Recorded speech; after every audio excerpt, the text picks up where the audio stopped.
out. We had an snowstorm just a couple of days ago. I guess we're lucky to get this one in here too. So, just want to introduce the team for the pension. First we have Suzette Stone, who is the fund manager. Suzette earned a degree in business administration and management from Coastal Carolina University in 1991. She moved to New York in 92, and she joined the retirement fund as a part-time employee and quickly moved to full-time administration in 93. She's been the fund manager since 2004, and she does a great job, and you ask all the professionals, she does a fantastic job for everybody. Suzette Stone.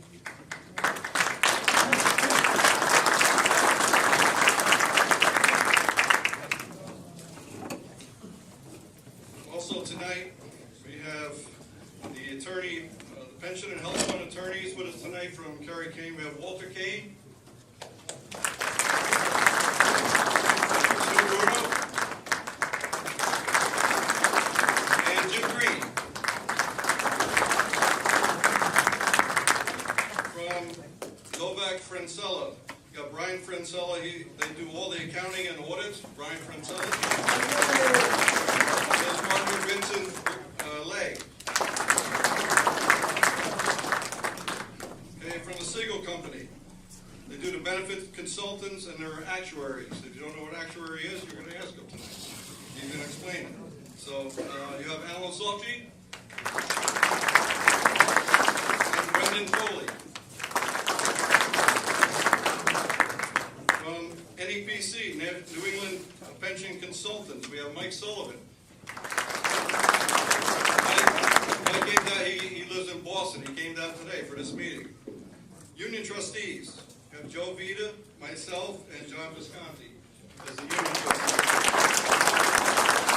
If you didn't know, there's 3 company trustees that also make up all the trustees of the pension fund. And I just want to mention real quickly the health fund, the trustees on the health fund. Of course, it's myself, Joe, John Visconti, Jim Surdy, Angel Martinez, Tom Sarpoli, and Jeff Nass make up the trustees for the health fund, just to put that out there.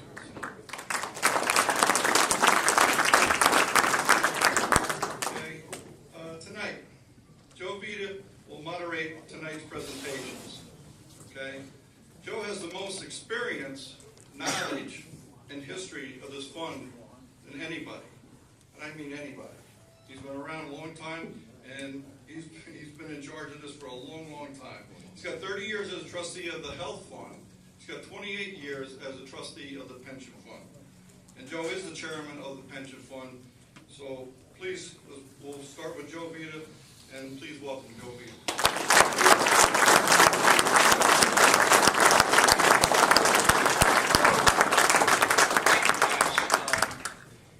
I became a trustee of the retirement fund in 1989. I became a business agent in 1987. I'll be celebrating 30 years in October as a business agent. I became a trustee of the retirement fund in 1989. The role of the trustees, just to give you a quick overview of what the trustees actually do, is the trustees convene every quarter or more often if necessary to monitor plan assets to ensure assets are invested prudently and solely in the interest of the participants. When you go in the room as a trustee, you take your union hat off, and when you go in, and when the company trustees go in, they take their company hats off, and trustees are supposed to operate independently solely for the benefit of the participants of the fund.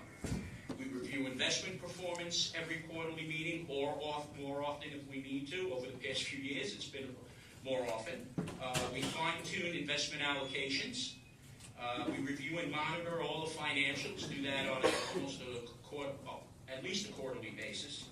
And we make sure that the plan is administered in accordance with the trust document, which means that we have the proper asset allocations, we have the proper options out there for when people are looking to come in to retire, and various other things. So that is just a broad overview of what the trustees actually do. There's a lot of other things we get involved in, but that's really sort of the broad overview. I became chairman of the pension fund in 2011, and really my role as chairman was to chair all the quarterly and investment meetings. I oversee the daily functions of the fund in coordination with our very capable fund manager, Suzette Stone, who is absolutely the right hand of the trustees, and I think anybody who's had experiences who've come in to retire, she really operates a wonderful fund when you come in for your interviews, your retirement interviews, and make sure that they take you from point A to point Z. And when you're ready to retire, your pension checks are there. So they do a real bang-up job, and we thank Suzette and the staff for that.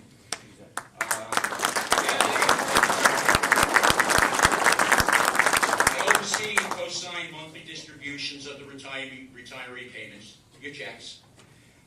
Interact with the fund professionals and staff regarding investments and participant issues such as appeals. I sit on the delinquency committee with, where did he go? Jim Green. And you were over there before. And the administrative committees with Jim and Eddie. We sit and we go over the delinquencies, make sure everything is being paid, and we do all the administrative issues with regard to the various things that have to be done administratively. We oversee and sign all the documents such as the investment agreements, tax documents, and annual reports. So that's pretty much what we do on almost a daily basis. I mean, really, it's almost a daily job. To give you a brief history of the fund before we get actually into the depth of what the professionals are going to talk about. A lot of you guys, I'll give you a brief history, but the fund started in 1957. All right. At that time, the contributions to the plan was 5 cents per hour. Okay. The first pensions were paid in 1963.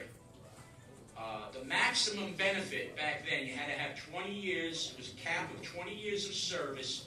The maximum benefit back then was $90 a month in 1963. That was 1963. The monthly benefit, maximum benefit level was increased incrementally from 1963 to 1986, where it went to a maximum payment of $500 a month with, again, that 20-year cap. You could have been there 30 years, 35 years, you got credit for 20. You maxed out at 20 years. All right. In 1989, we started with the pension credit multiplier. Okay, so we started at a $34 multiplier per pension credit and raised the pension credit cap at that time from 20 years to 30 years. So we gave you credit then up to 30 years. All right, that was in '89. In 1991, we went to the $2 per hour contribution rate with a $50 multiplier. That's when we actually doubled the amount of contribution from $1 an hour to $2 an hour. And we went from a $35 multiplier at that time to a $50 multiplier. Along with the 30-year max. That was the pension cap. We still had the max. You could have had 35 years, 36 years. You were still capped at 30 years. Okay. In 1994, we went to the $60 per pension credit multiplier. All right. And then in 1999, we did a $90 pension credit multiplier. But what we did in 1999 was we removed the cap. There was no longer a cap. We decided that we wanted to reward, the trustees decided we wanted to reward people for staying, not to leaving. We always resisted the 20 and out, the 25 and out, and for good reason, because had we had the 20 and out or the 25 and out, the fund would have matured so quickly, we'd be facing major problems. We don't have that. We decided that we would lift the cap and reward people for staying. So that's where we are with that. And then naturally in 2001 to the present, we have gone to the $100 a year pension credit. All right. When I started back then, it was around 1989, we were in, and we have Mike Sullivan here from the New England Pension Consultants. We started, the money back then was in savings accounts and various types of bonds. State of Israel bonds, I recall, T-bills, treasury bonds, and some municipal bonds. And they were in safes all over the office. We had 3 safes, and we were looking. There was actually bank books and stuff. But we knew that, at that time, bonds were paying 8%, 7.5%, 8%. It wasn't a bad idea, it wasn't bad back then, but we knew we had to do something. So in 1990, and it was around the early 1990s, not quite sure it was 92, 93, whatever it was, we hired our first investment consultant.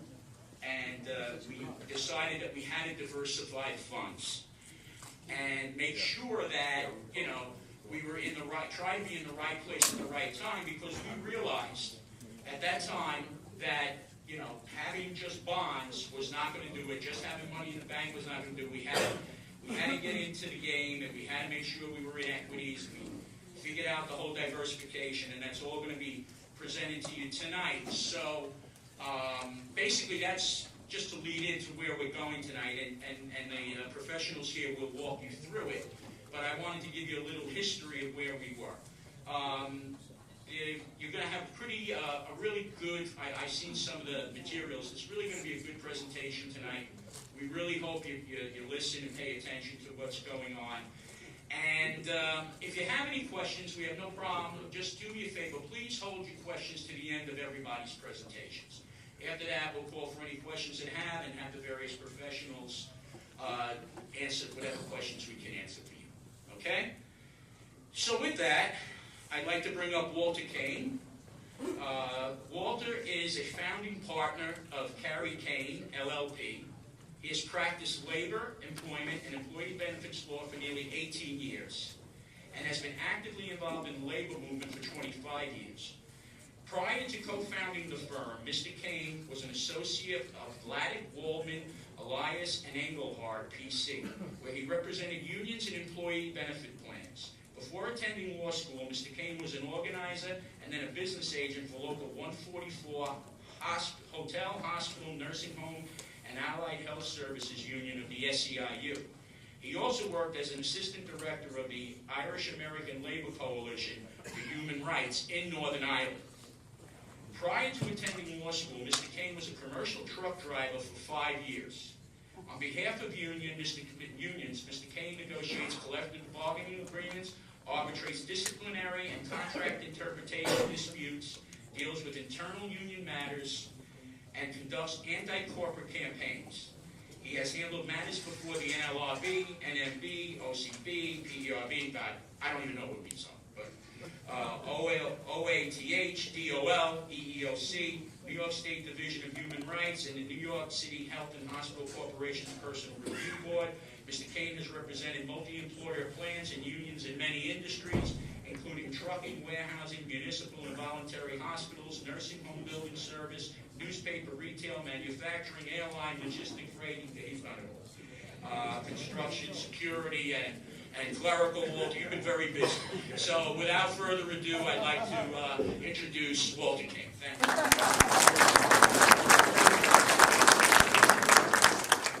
That was a great introduction. Thank you. Thanks very much. I didn't realize I was that old. But first, let me thank the board for inviting me. I'm happy to do that. I've done this similar types of presentations for other unions. And Joe Vita is as smart and as on top of these funds as any union official in the country. There's just no doubt.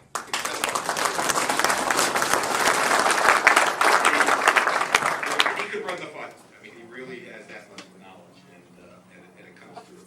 And I did want to give a shout out to my colleague Sue Bruno, who came with me tonight. She does. I'm one of the fortunate lawyers who get to do both labor and employment. So I get to do pension funds and health funds, and I also get to represent guys in grievances, arbitrations, things of that nature. So I get to see the people who get the pension. A lot of pension lawyers and a lot of these guys, I think, don't get to see you folks as much as I do. And I think it's great. I know she wanted to come and see you guys, and it's a good thing. And I think it's important for us to see that, what we're trying to accomplish here is for all of you to have a secure retirement in the future. And I think defined benefit plans, which is what you have, and we're going to talk about in a second, is the most efficient and the best program that is out there for working people and for pretty much anybody in America. And unfortunately, they've been under attack for a long time, and they're declining, and you've heard a lot about some of these, terrible situations out there, and tonight we're going to clarify a lot of that. So if you give the first slide, Jim. So I just wanted to start out with some like basic stuff, because when we get together in a room as professionals and with your trustees, they've been listening, we talk in a language, and you'll hear some of the language, and we all try to get away from the language, but there are certain things you can't get away from. If you don't understand something, let me just say this, by the way, and I mean this. If you don't understand something, at the end, ask the question, because we talk in it. By accident, we will talk in language. It's not because you can't understand it. It's because you don't listen to the terms all the way. Like walking into a place that they're talking Spanish, and you never took Spanish. So it has nothing to do with you can't figure it out. It's just you're using terms that you've never heard before. So if you hear something, ask. So a defined benefit plan, right? What is a defined benefit plan? A defined benefit plan is a retirement plan that an employer sponsors. In your case, multi-employers participate in your plan, but in many cases, it's one employer. Yours, we have Coke, Pepsi, distributors, all these people in the plan, correct? You guys all understand that concept, right? You guys know what the defined benefit plan is? Okay.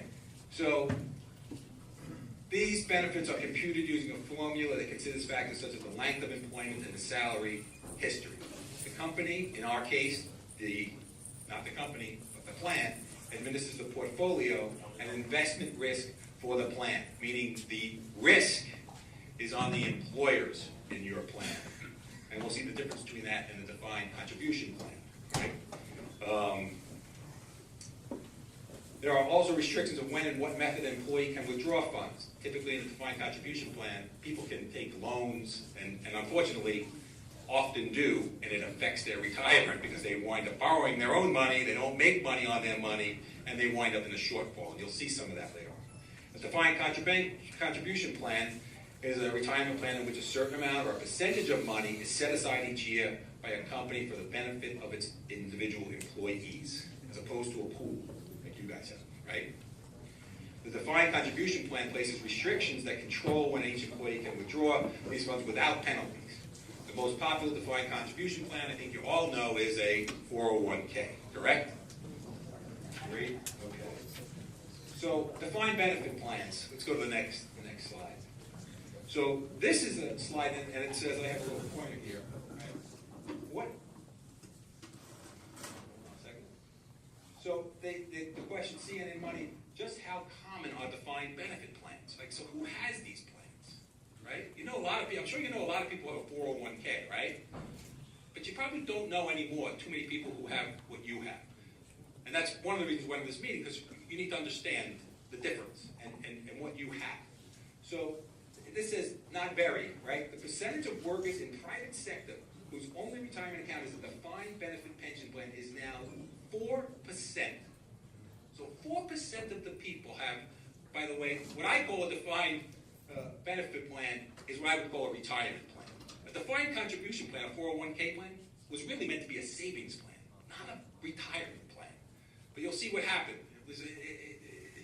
People have undermined your plan, your type of plan, in favor of those 401ks because they're cheaper.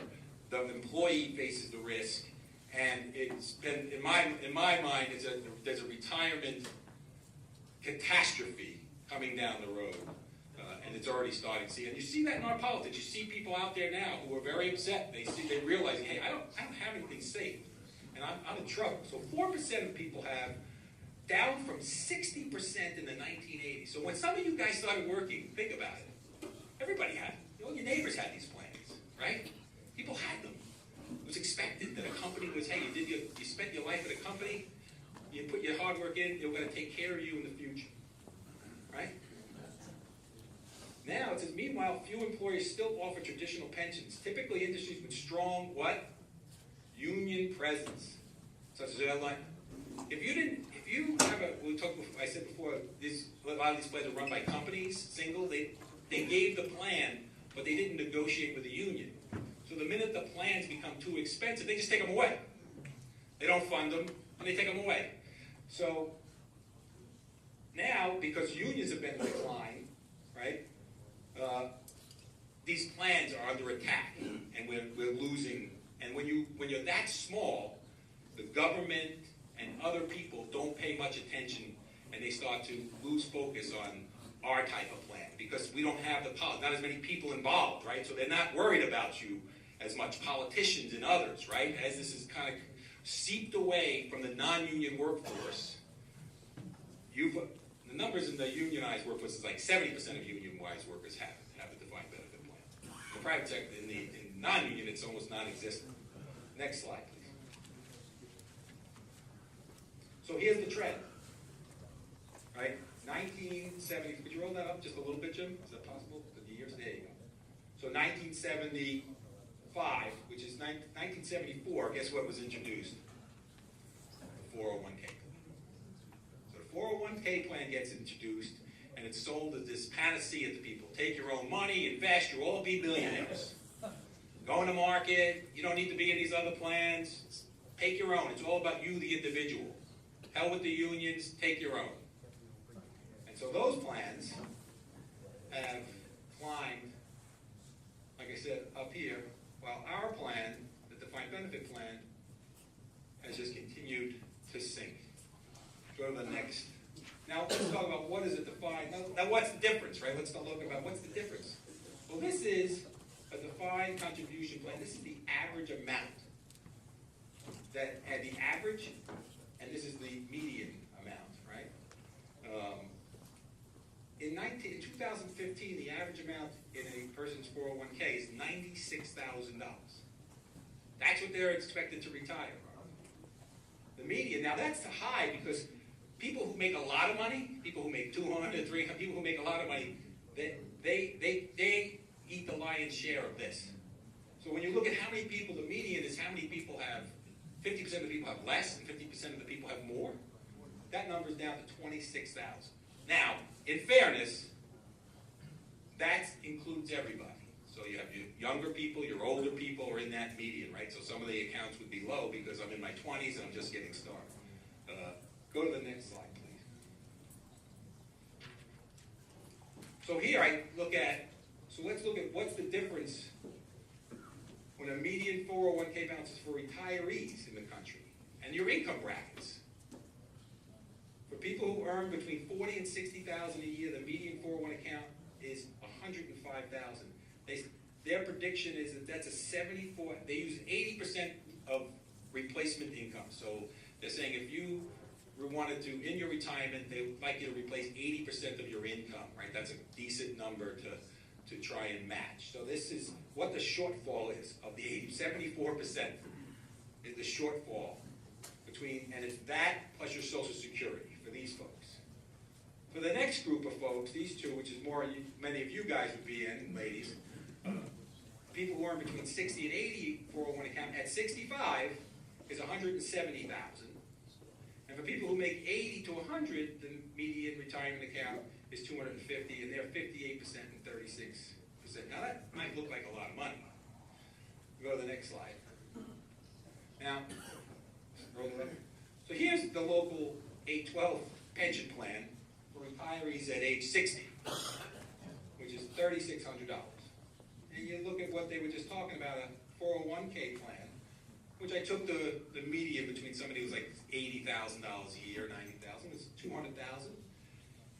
At 65, you're not supposed to take out really more than 4%. But to give them the benefit of the doubt, I made it 5. At 5%, their pension would be worth $10,000 a year. So clearly, we all want to be in the other plan. And this is the options that are out there outside of what I would call the 812 lifeboat or the union lifeboat. If you go to the next slide, please. Down a little. So this is the average yearly minimum with the driver wages and the retirement and their retirement income. Now, Joe talked before. Sorry if you can't hear me. Joe talked before about the beginning of the plan, 1963, right? And he said, well, it was $90 a week. There it is, $1,080 a year, correct? So people go, well, that's, maybe that was a lot of money. That's what people generally think. A nickel. Well, a nickel was a lot of money in 1963. You know what the truth is? It wasn't. And $1,083, $90 a month, wasn't a lot of money. Because the man was earning $6,098 a year on average. This is before overtime, and this is kind of an average of what people made in the union. And that replacement of 1,000 replaced about 18% of his income. So that was his pension. And he waited, and thank God for them, because they started all this. And I think this slide, more than anything, shows you kind of the life of your plan and whether or not it's been successful or not. A lot of it, I think, can be viewed from this. Now you go to 1998, and you look and you say, okay, wow, this is 25 years later. The average wage is $41,000 without overtime, and the plan is now paying $21,600 and replacing 52% of your income. Again, that, along with your Social Security and any savings you have, right? It's moved a long way. Now you come here 18 years later, and again, $57,000 is the average without overtime, and it's $36,000, replacing 63% of your income. Again, this is 30 years of service at age 60. I was using the same numbers. Joe mentioned you can go further, but I'm trying to come up with a point that I think, was indicative of what people do. So the plan has been very successful. Now, something you need to know about is in between these two dates, 1998 and 2016, lots of bad things happened. Joe talked about, you just put the money in bonds. We just, and it worked. And the world has gotten a lot more complicated, right? And what happens all over the world can affect investment incomes everywhere. So in 2006, another thing happened. The PPA was passed. Have any of you heard of the PPA? Anybody ever? Raise your hand if you heard of the PPA. What was it, sir? Okay, the Pension Protection Act. The Pension Protection Act came in and said we needed these types of funds, needed to fund the retirements sooner. So the best way to think about that is many of you own homes, right? And you have a 30-year mortgage. And the government comes to you one day and says, we don't want 30-year mortgages anymore. Your mortgage, matter of fact, not only don't we want them, and you can't even keep the one you already have. We've outlawed the 30-year mortgage. The maximum amount of mortgage you can have now is 15 years. That's what happened to the fund in 2006. They said, now you got to pay off those retirees. All that money you have to have in the account to pay for your retiree. You got to pay off any debts faster. So what would you do, right? If that happened to you, you have to make adjustments, right? Somebody came to you and said, well, you got to pay off my house sooner. Well, maybe my wife, she doesn't work. Maybe she goes to work. Maybe I take a second job. Maybe I rent an apartment. But either way, you got to move, right? You can't sit there and do nothing. It's all going to fall apart. You lose your house. So, what did we do? So what happens in your fund? Go to the next slide. Can you? I don't know if you guys can see this slide didn't come out. There we go. So this is 2006. Okay, you had a $2 an hour contribution, right? And in 2016, it's doubled. So now remember, we talked about the life of the plan, right? The plan started at 63. We're at $2 in 2006, and in that period of time, we ratchet it up, right? And get that ball moving up to start covering some of what has to happen for the PPA, including this all happens, right? We all know where this happens, right? This happens at collective bargaining, right? Your contracts get negotiated, right? And we negotiate the whole pie, and this is a piece of the pie. So these have been negotiated way up, including going out to the 2020 at $7.50 an hour. That's to try to keep the plan healthy and pay the benefits and to move the plan along the Pension Protection Act. Now, can you go to the next slide?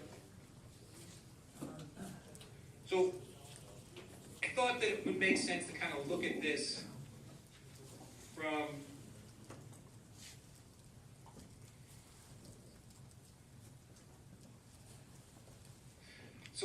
from the standpoint of what percentage of your income went to benefits, right? So in 1963, the health fund, you had a insured plan, so that we didn't have numbers for that, but you had 6% of the money of your overall package going to your retirement fund.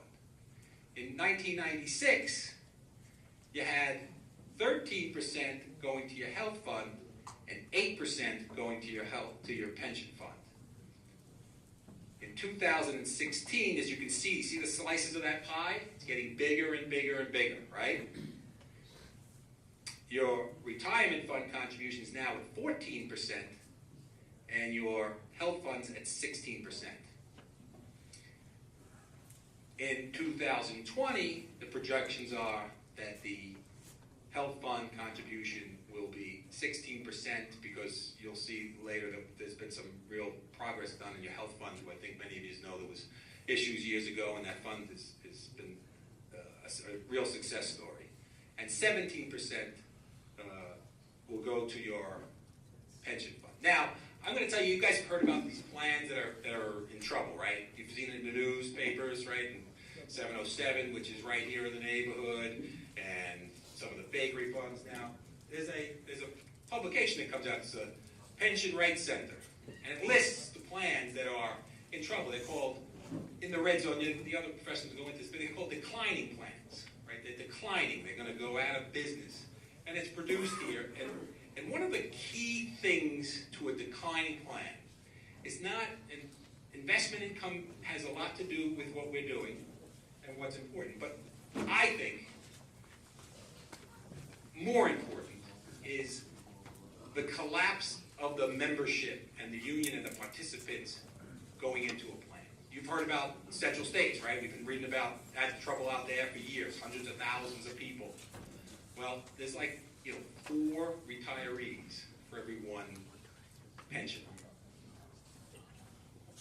4 retirees for every 1 worker, right? So that's a problem, right? And there are plans, if you look this up, there are plans out there, like I said, in the neighborhood, and a lot of this has to do with industries.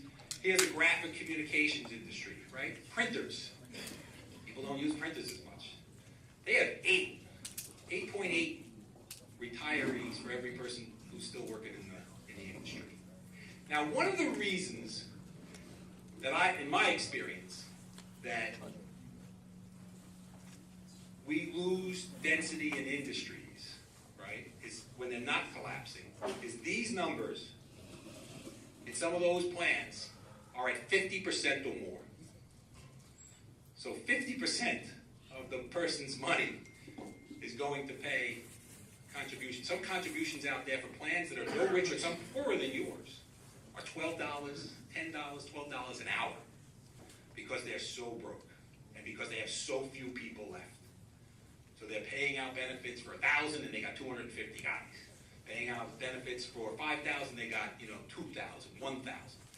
That's a real issue out there, and that's what's happening, and it's happened across the country. Go to the next slide, please. So I mentioned before your health fund. So your health fund, and if you looked at those last numbers, the numbers in the health fund starting to level off. The contributions needed into the health fund have they're not on that same plane as your pension fund, which we showed before, 250 all the way up to 750, correct? So because your health fund has gotten very healthy.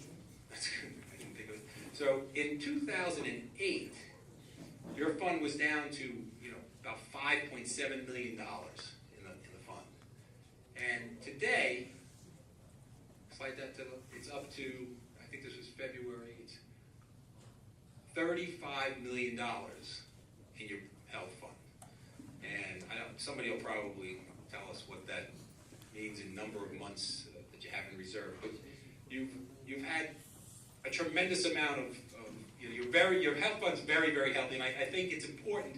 I know this is a pension meeting, but when we talk about this, mostly in collective bargaining, we don't talk about an individual, right? We all think about, well, this is my whole package, my wage and my benefits, health and pension. So I thought it would be wrong of us to have a meeting like this and not raise the issue of your health fund. Since you're here, you you should see this slide. And I think I'm just about done. And Suzette, I know she's been lauded earlier, but she helped me tremendously with this. She's a tremendous asset, a lovely person. If you don't know her, come over and say hello, because one day you're really going to want to know her. If you're not retired and you're going to retire, you're really going to want to come see her. So hopefully she'll remember you. I think that's my entire presentation. And I thank you all for having me, and now there'll be others.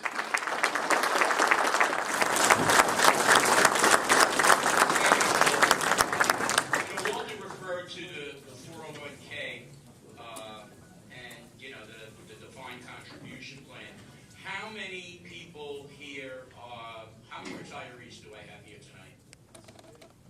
Okay, how many of you were retired in, say, 2008, 2009?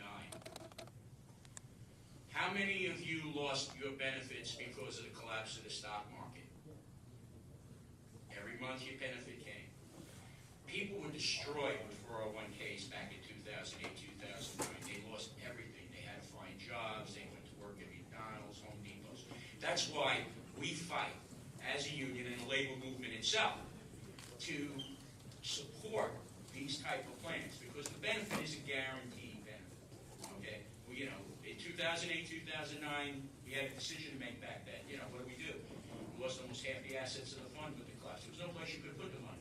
Hopefully we never see something like that again. But we preserved the benefits. Nobody missed a trick on this one.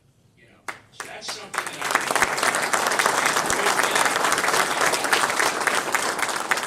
Also, we're videotaping this thing tonight again because we realize a lot of people work nights. Some people probably got stuck with the weather or got busy because of St. Patrick's Day and stuff. So Blaise Lambry and his crew are here tonight again. Thank you, Blaise.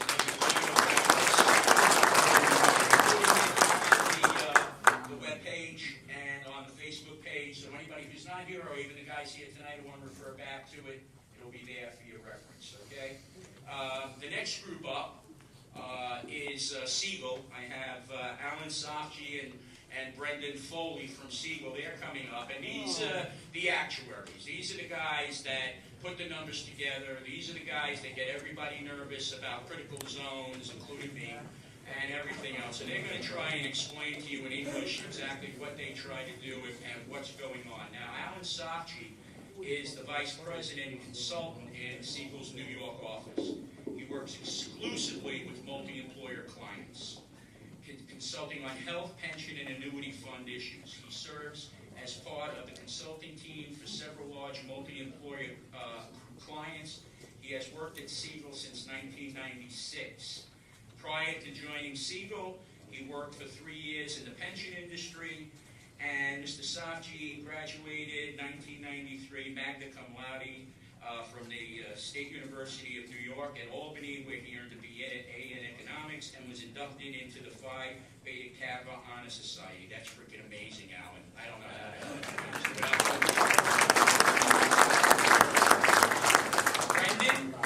Brendan Foley is benefits consultant in Siegel's New York office with experience in multi-employer benefit consulting. He consults to a variety of local multi-employer health, annuity, and pension fund clients in the building trades, entertainment, and service industries. Mr. Foley's expertise includes preparing actuarial valuations and other actuarial projects for multi-employer clients across various industries. Mr. Foley also received a BS in Applied Mathematics from Marist College. He is a licensed agent and broker for life, accident, and health insurance, and is currently taking exams given by the Society of Actuaries. Mr. Foley has received the firm's prestigious Quality Star Award. Gentlemen, welcome, and you can start with your presentation. Okay, can you guys hear me in the back? Yeah, but if you can't say anything, right? So, I was hoping I'd be up there because if you could see my shoes, I'm wearing snowshoes. I'm not supposed to see the shoes. We didn't see it, you said it. All right, so I've got my kids. I've got 3 kids. I got 2 kids up here. I figured that'd make you smile. I got a 16-year-old. I didn't put her on here because she's 16, and that doesn't make people smile as much. That makes you feel the agita, right? So we've got, our buyers at the back. I thank Joe and the executive board for having us here. I think Walter did a great job in sort of setting the stage on some of the things going on with the entire wage package and how all that stuff works together and what a defined benefit plan is. So what we're going to do is, talk to you about, who we are as a company, what we do for the fund, and also set the stage on what's going on with the plan. And at the end of our presentation, I think what you're going to do is feel a lot more knowledgeable and a lot more sort of aware of the future path of the plan, which is on a good path. All right, so let's turn to the next page. All right, so just a little bit about Siegel. Siegel's been in existence for 75 years, or 76 years. So we've been around for a long time. We've been doing actuarial services for 60 years, over 60 years. We serve, we have 1,400 multi-employer plans, and 660 of them are multi-employer pension funds. So just like yours, we work with pension plans all over the country. We work with the internationals, and our client base is more than all the other firms combined that do this kind of work, which means that we have, intellectual, experience and capital at our firm that is unmatched. So it means that you guys are in good hands. We're the preeminent multi-employer consulting firm in the country, right? So we have a lot of experience in dealing with all kinds of issues. I work with multi-employer plans solely, and I've been at Siegel since '96, so over 20 years, and I've been working on this fund for since about 2000. Let's go to the next slide. So we've been working with this fund, I think, since inception, over 50 years. It's kind of, we're part of the family, so we take it very personally. Who is Siegel? Just more about what our role is. We're the actuaries and consultants. We meet with the board regularly, at least quarterly. Joe mentioned that sometimes there's a need to meet more than quarterly. So, we're always available to meet with the trustees and provide advice and guidance. Our main role, and we'll get into this, is helping the trustees, the board understand the funding requirements of the plan, the compliance issues, and kind of understanding where the fund is and where it needs to go. And so we're going to show you some slides that show kind of a picture of where the plan is and where it's going, to give you a sense, and where you are now, what's going on in the plan. And we're also going to compare it to some of our other clients at Siegel, as well as looking at, Walter mentioned some of those sort of blow-up plans like 707 Central States. We just want to touch upon that as well, because there's a big difference between your plan and those plans. So we want you to really understand what that difference is. Let's turn to the next slide. Hello, everybody. Before I go over what exactly is an actuarial evaluation, I often find myself having difficulty answering the question that Joe had before, is what exactly is an actuary, and what do we do as consultants and actuaries to pension plans? Just gonna move this a little bit. So I think the best way to describe a consultant in our capacity is we serve as advisors to the trustees on a wide range of issues. It's really not just about the numbers. Oftentimes we're asked for our opinions on plan design, compliance issues, communications to you, as in how to explain certain complex ideas and information to the participants, and also consulting on the various types of insurance the fund carries, as well as income, expenses, and plan costs. In essence, what we try to do as actuaries is understand all of the internal and external forces that apply to a particular problem. In this case, for a retirement plan, the plan itself.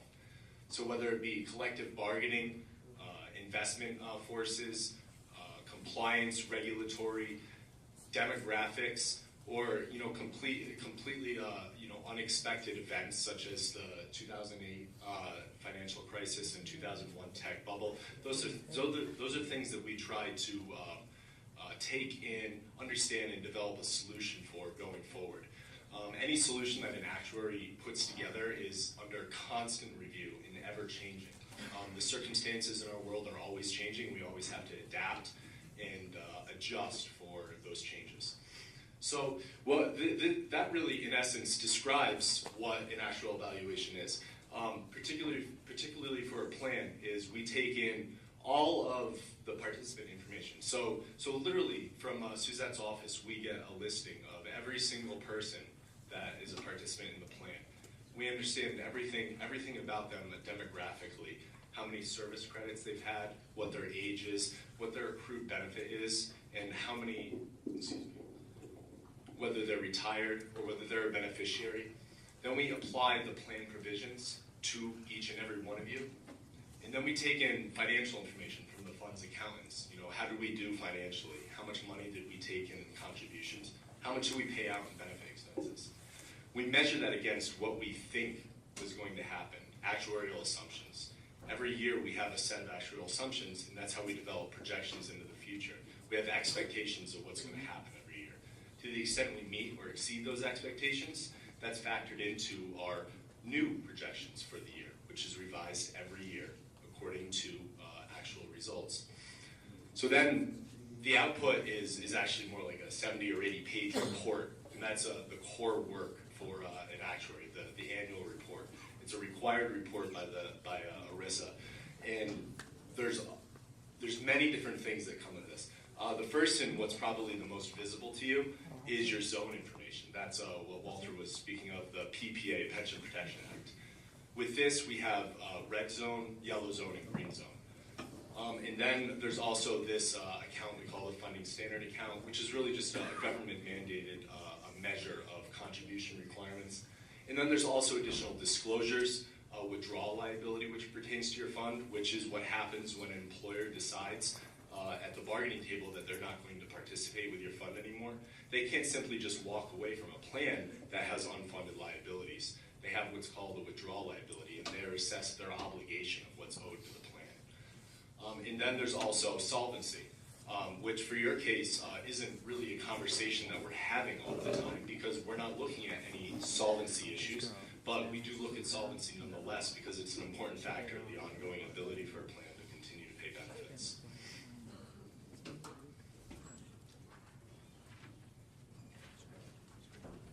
Thanks, Brendan. So, just to kind of wrap that all up, you've got, Walter mentioned this is not a defined contribution account. This is a defined benefit. And what does that mean? That your benefit's defined by how much you've worked, right? So, and all that money is pooled together. It's a pooled arrangement. So, all the money is basically invested, as Joe talked about, Walter talked about, and we have to figure out, well, how much money do we need now and going forward to pay for, 3,000 pensioners who are currently collecting, people who we assume are going to collect, once they turn age 60 or 65 or 55, depending on, our assumptions.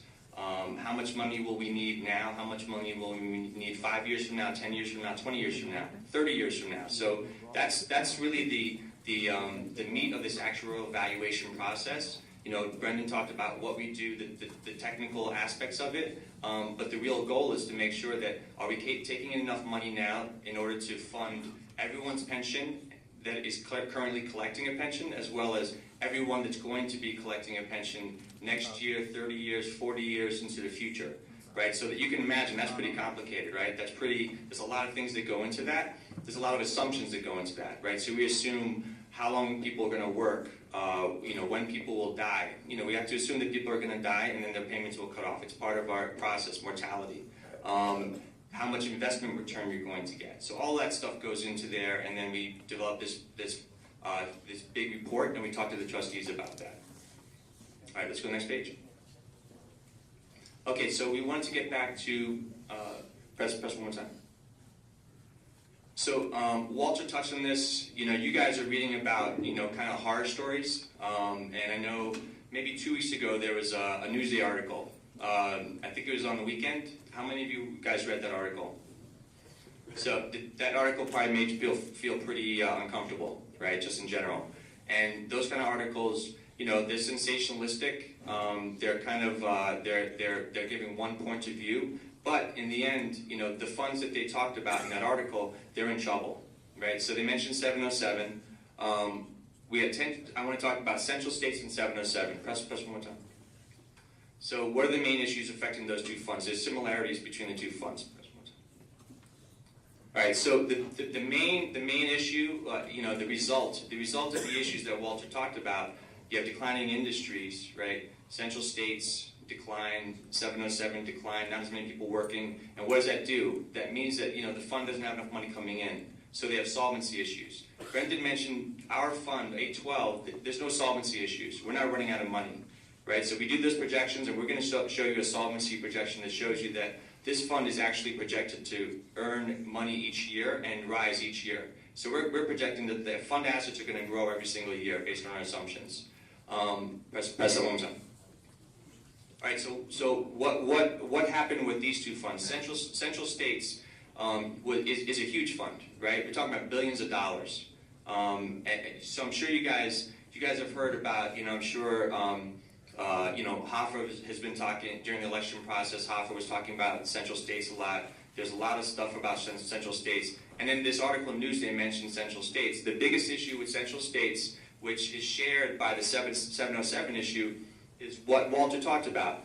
The industries just basically are collapsing. So when things change, then funds have to adapt, they have to adjust. These funds, you can see, Central States, the active base, what's an active? People working, right? There's different definitions for active. Sometimes it's more people working than it might actually be considered active. But think about active being the number of people working, contributing to the plan, right? So in the Central States, that whole business changed, and you had all these employees pulling out. And what did that result in? 60% drop. So they had 155,000 people in 2005. That dropped down to 65,000. So you're talking about a huge drop in the active base. So what does that do? That puts pressure on the contributions coming in. You don't have enough contributions to pay for the promises you've made. Same thing happened with 707. They had an even bigger drop. So they had a drop. They went from 2,500 in 1997 down to 830. So you're talking about these huge drops, and the drop in participants means that the contributions coming in are not enough to pay for the promises that have been made, pay for the pensioners who are getting paid out, and pay for those actives to earn benefits in the future. So press one more time. So similarities between the two. They both applied for relief. And you guys might have read about this. There's a process where you can apply for relief through the PBGC. They both applied, and they were both denied.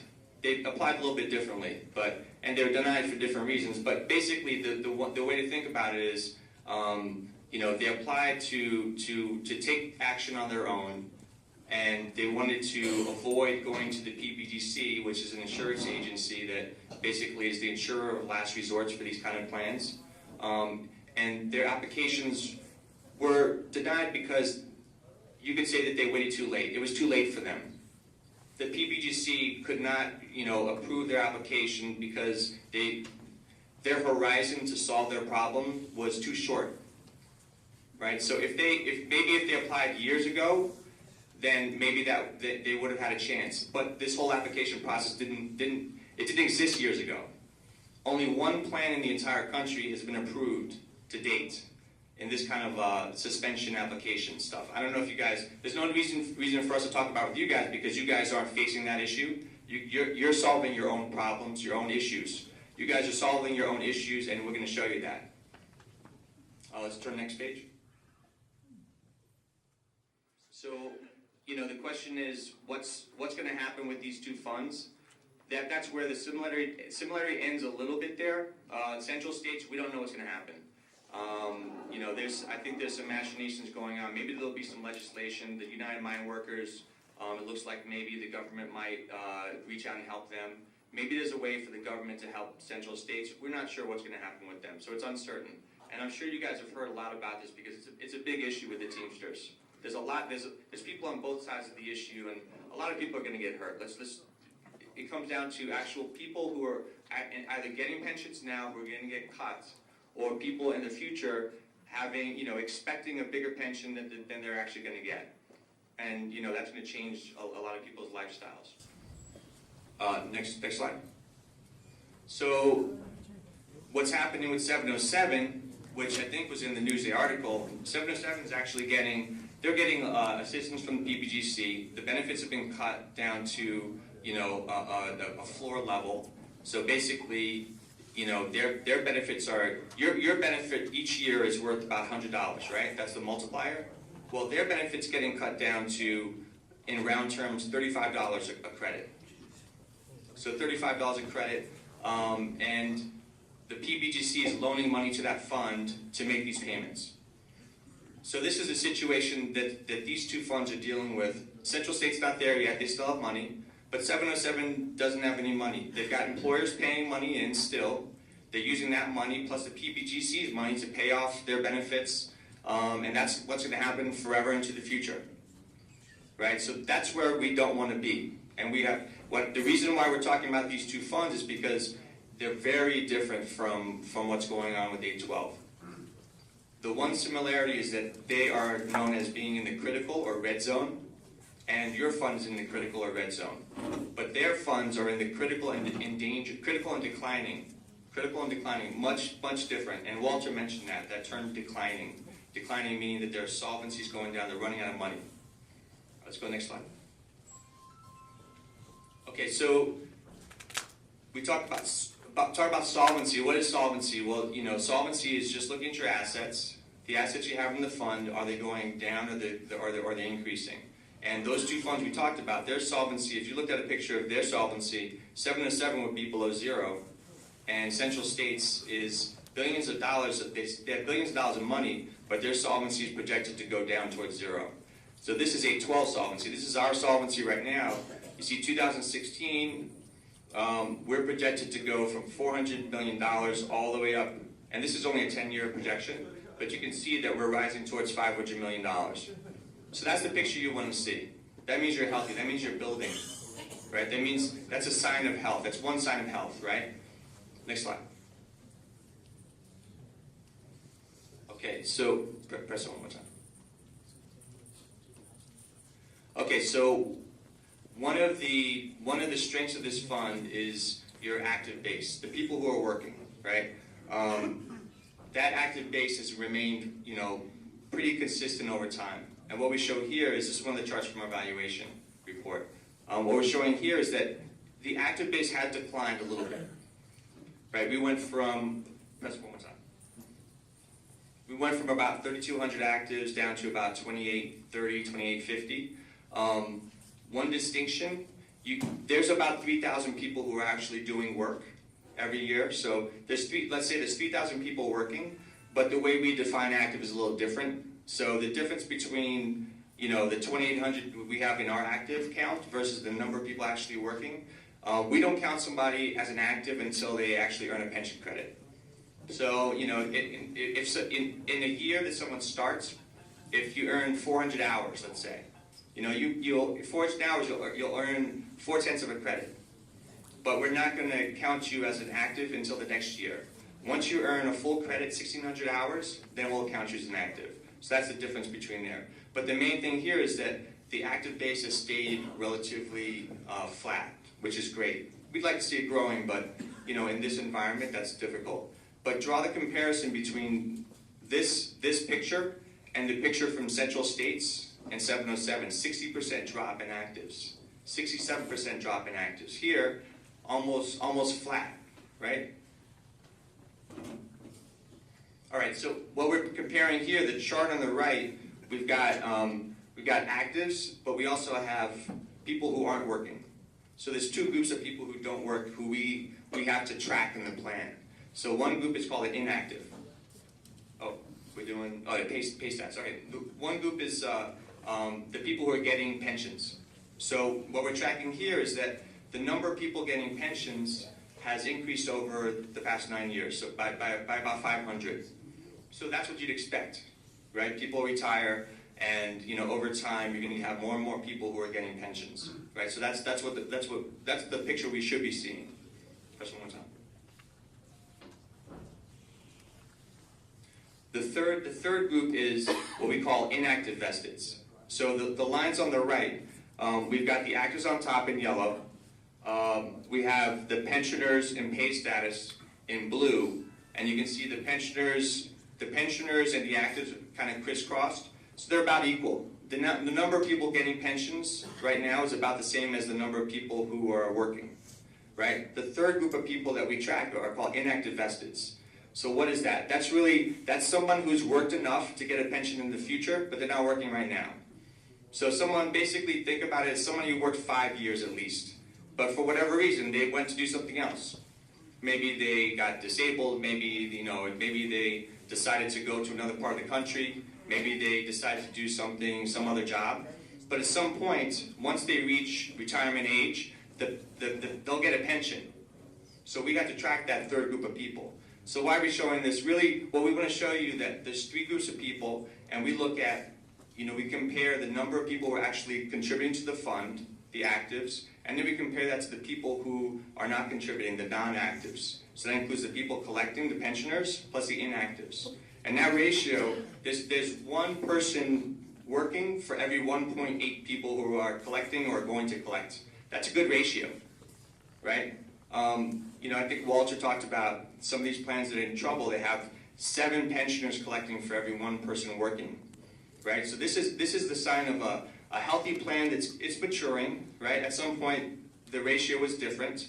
You had more people working than actually, the ratio was different, maybe 1 to 1 a long time ago. But it's a natural process for a pension plan. Think about it. You have more people retiring and getting pensions for, hopefully a long life, right? And then the number of people working stays flat. So that ratio, you're gonna have that ratio increase over time, and it's something that's natural and expected, and we plan for it. Okay, so this is really this is a really good looking chart in terms of forecasting long term what the fund looks like. So the colors are important. The colors are important because you guys know that you're in this, what we call a red zone, critical zone, right? And this chart is showing funded percentage. And I think what we're trying to show is that, we're in the red zone now, but if you project forward, and remember the solvency projections, when we show the assets growing, what we're showing is that you're going to be, at some point in the future, you're going to climb out of the red zone into this yellow zone, this endangered status, and you're going to be in the green zone, meaning that you're going to be in really good health. And the reason why this is such a great picture is because you can see you're starting out at about 64% funded on the left side.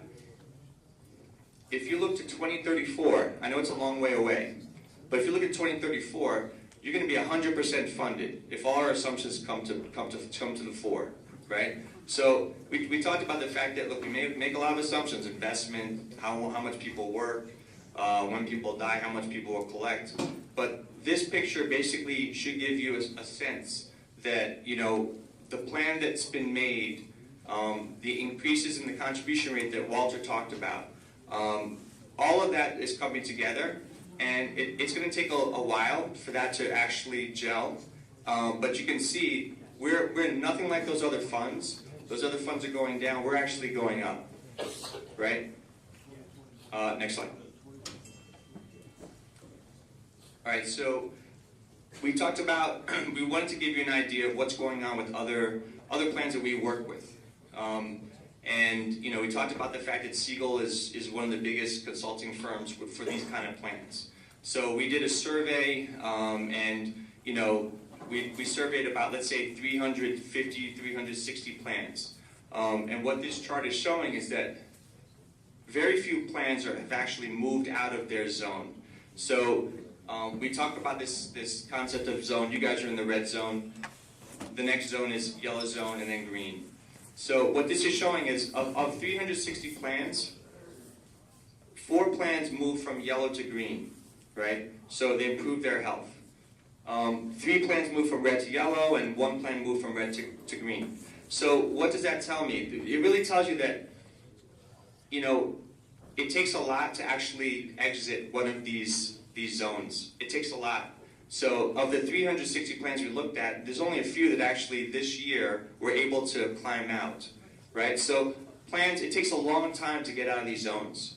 And that's really what this is showing, that a lot of the clients we work with, it takes a while for the contribution rates to gel, for different changes to gel, and for that to actually result in being characterized as out of one of these zones.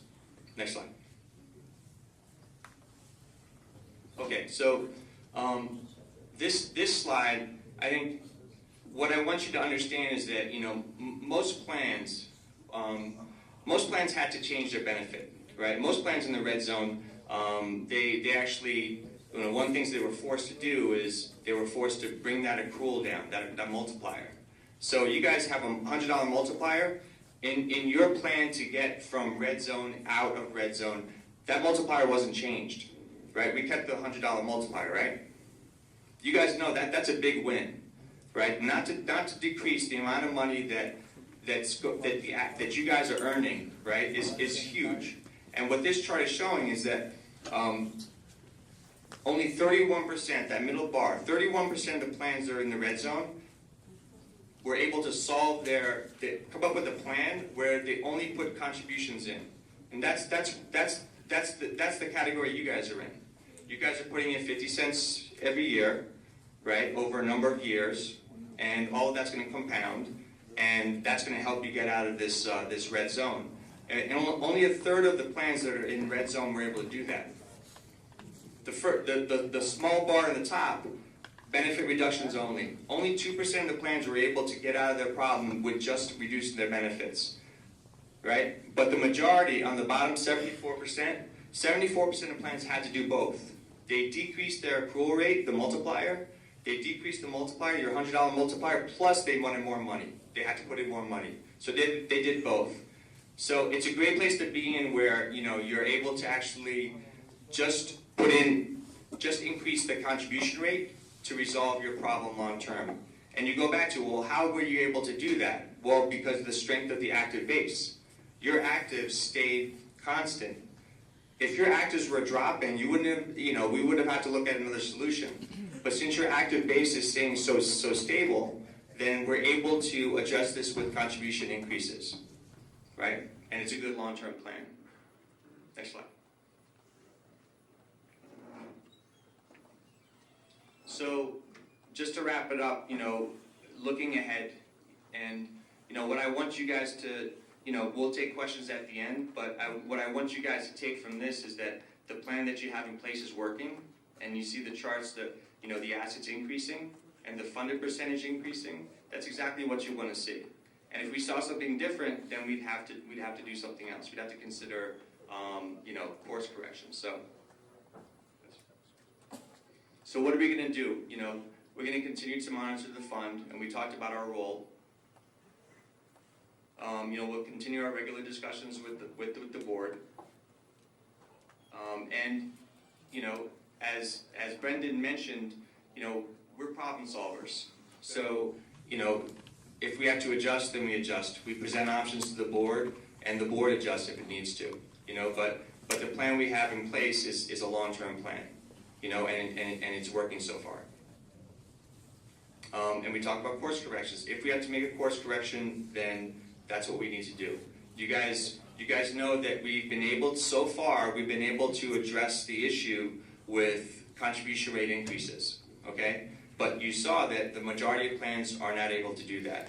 So we don't want to be in a position where we have to do anything with the multiplier, but course corrections, if you have to consider them, then we will consider them.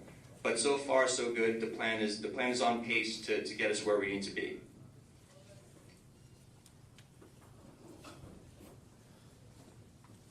Okay, and what I want you to take away from this is that remember, this is a long-term problem. It didn't happen overnight, and it's going to take a long time to resolve.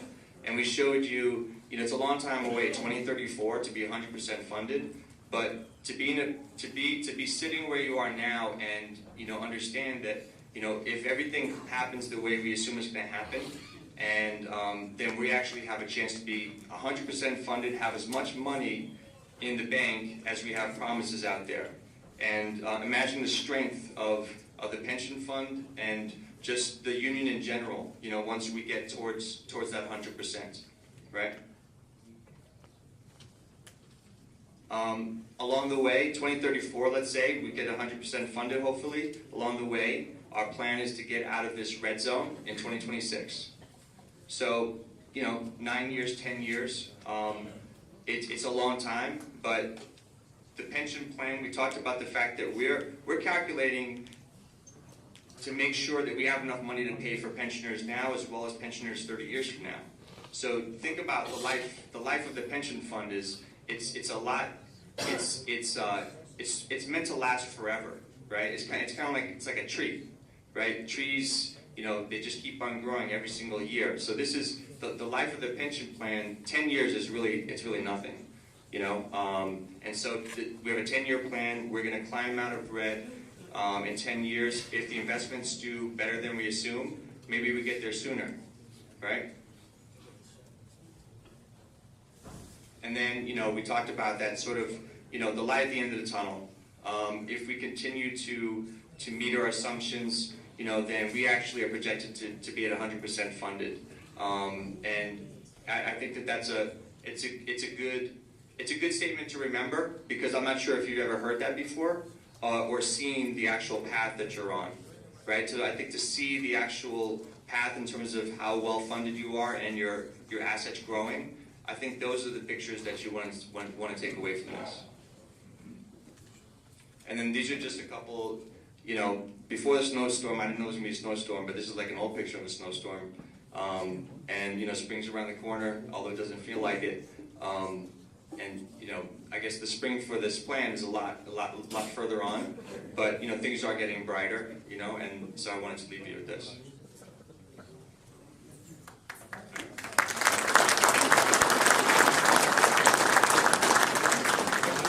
As you can see, there's a lot of moving parts when it comes to funding and getting to the green zone and to managing this fund.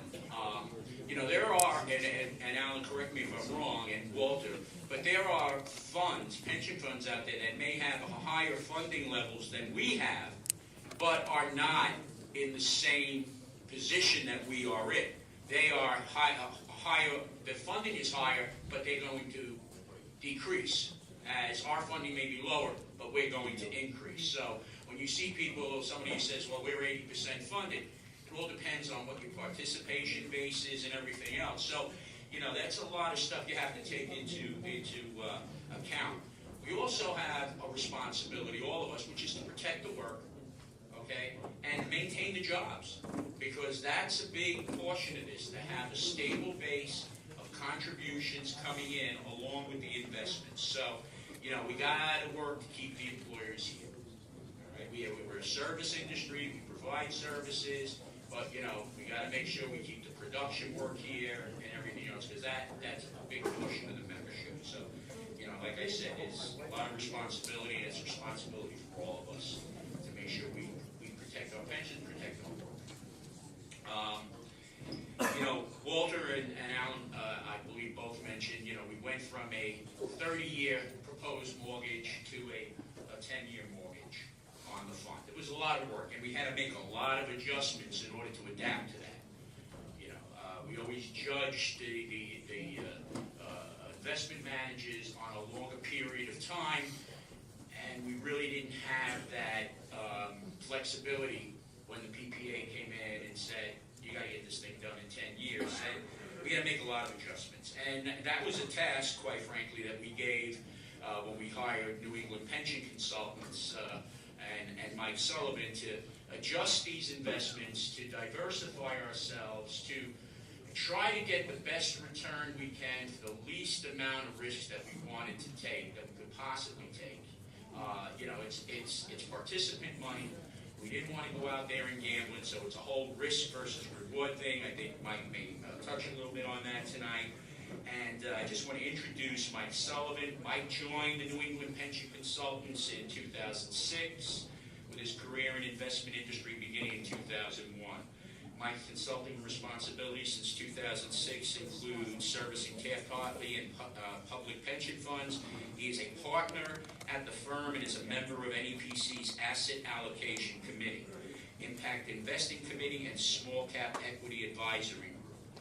Prior to joining NEPC in 2006, Mike was a senior analyst, account manager at IDC. Before joining IDC, Mike was an an advisor representative at State Street Corporation and a technology research analyst at IDC. Mike earned an MS degree in finance from Boston College in 2005 and a BA in business from St. Anselm College in 2001. Mike, welcome, and the podium is yours. So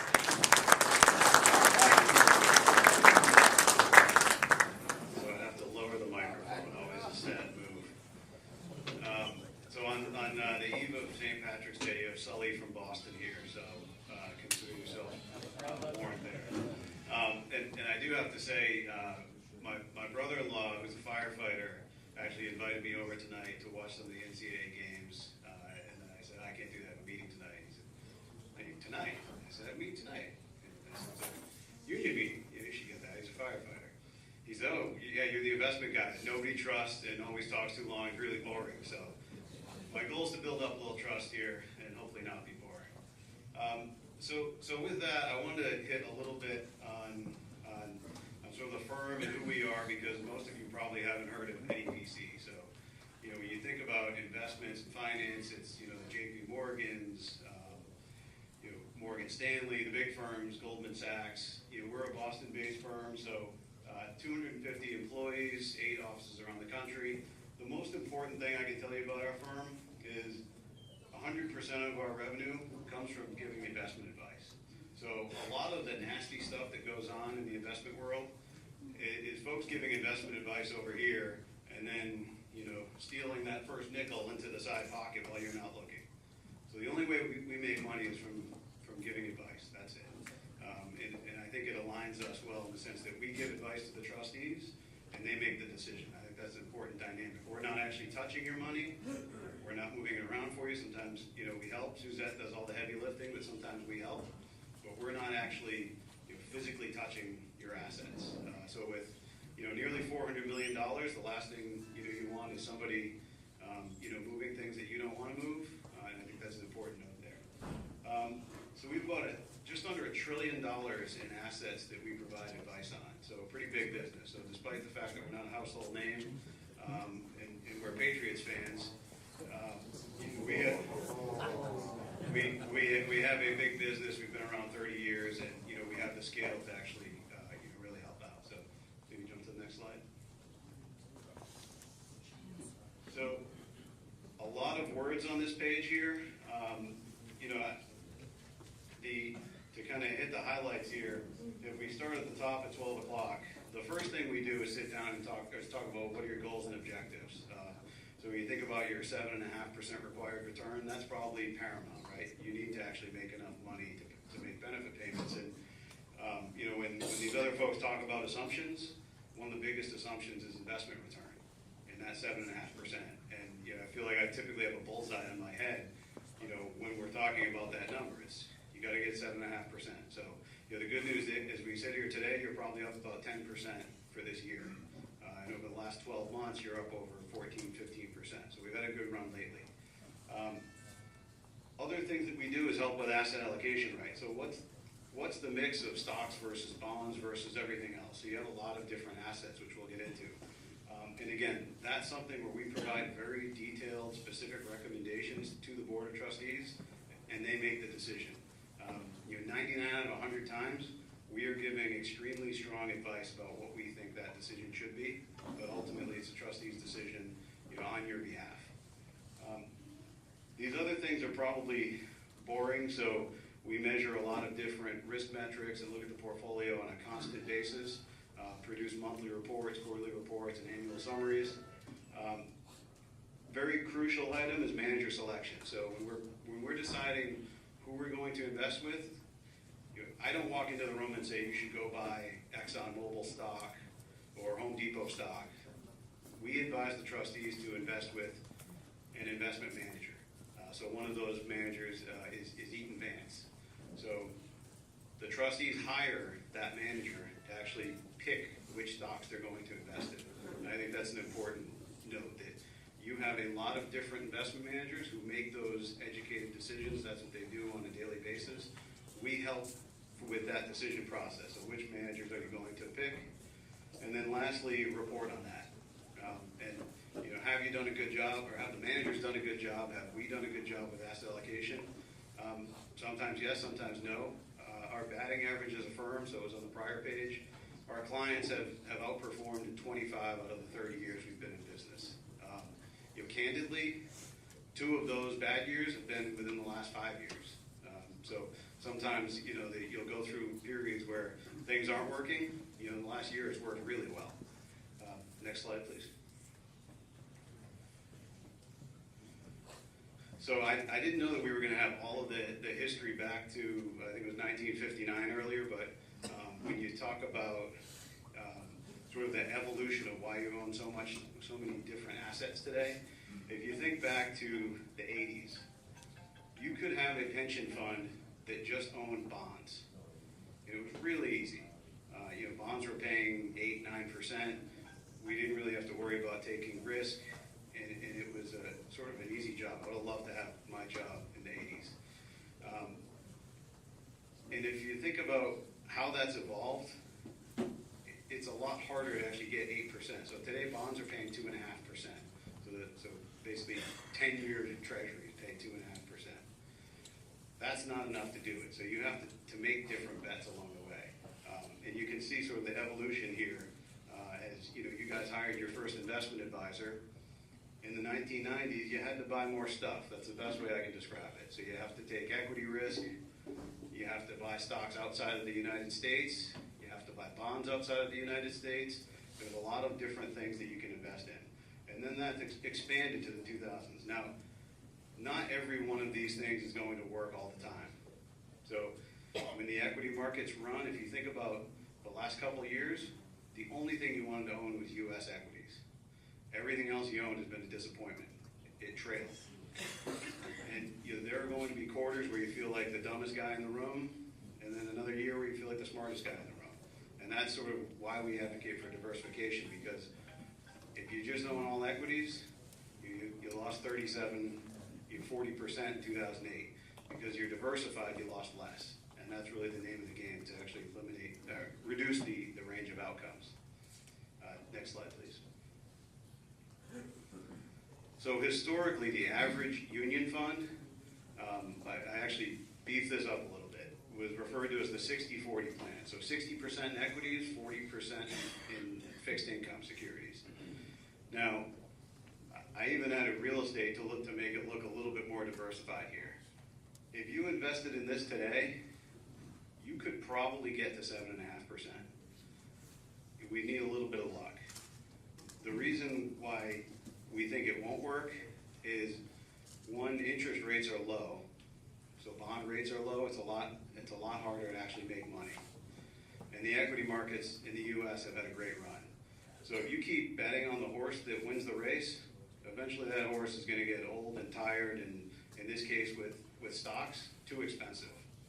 And there's going to start to be a sell-off. So we've tried to do more things with your portfolio. And we've actually seen some really good results for that in the last couple of years. Next slide, please. So this is your portfolio. So if you ask me, what do you own in the pension fund today? So about $380 million. It's spread out in all of these different assets. So for those in the back that probably can't see this, the right-hand side of the page, or right third, are equities. And it's not just U.S. equities. It's not just large cap U.S. equities that we read about for the S&P 500. It's small cap equities, it's non-U.S. equities, and it's emerging market equities. So emerging market equities, a few years ago, I can remember going into a meeting and giving an update and saying we were down 10%. And now those emerging market equities are up 25-30%. So some of these things, they don't work all the time, but they'll work over time. And that's why we spread this bet out this way. So I'm not going to go around the whole wheel, but maybe I'll read it quickly. Private equity, absolute return fixed income, real estate, global asset allocation, risk parity, opportunistic, emerging market macro, and hedge funds. That's basically betting on every single horse in the race and tilting towards the ones that you think will do better. and making sure that where we're taking risk, so, you know, to kind of go back to the origin of the plan, if we could put this in T-bills, you know, so treasury bills, and be really safe and just rely on the government to actually pay us, we would do that. But it's not enough to hit the assumption that these guys talked about earlier. You have to invest in other things to do it, and that's why we invest in so many different things. And not all of them, some of them have expectations that are above 7.5%, and some are below, but we think it's a mix that over time will get you 7.5%, if not more. Next slide, please. So this is that same mix, and again, I apologize for anybody that can't read the numbers, but they're percentages that add up to 100 and show you where every dollar that you have is invested. And maybe actually scroll down a small amount. So a couple comments here on the right-hand side of the page. It was actually said earlier. What we try to do is build you a portfolio that will hit your return without taking too much risk.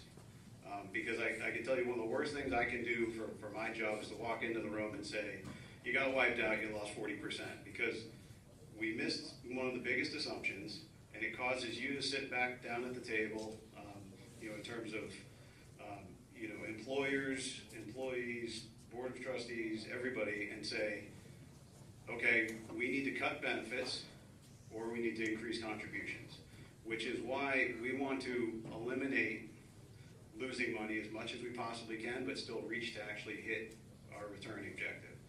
So taking all of these numbers and our assumptions, so every year we go through a process and we decide what do we think U.S. stocks will make in every single one of these asset classes. We have about an 85-page presentation that I bored the trustees with at the last meeting.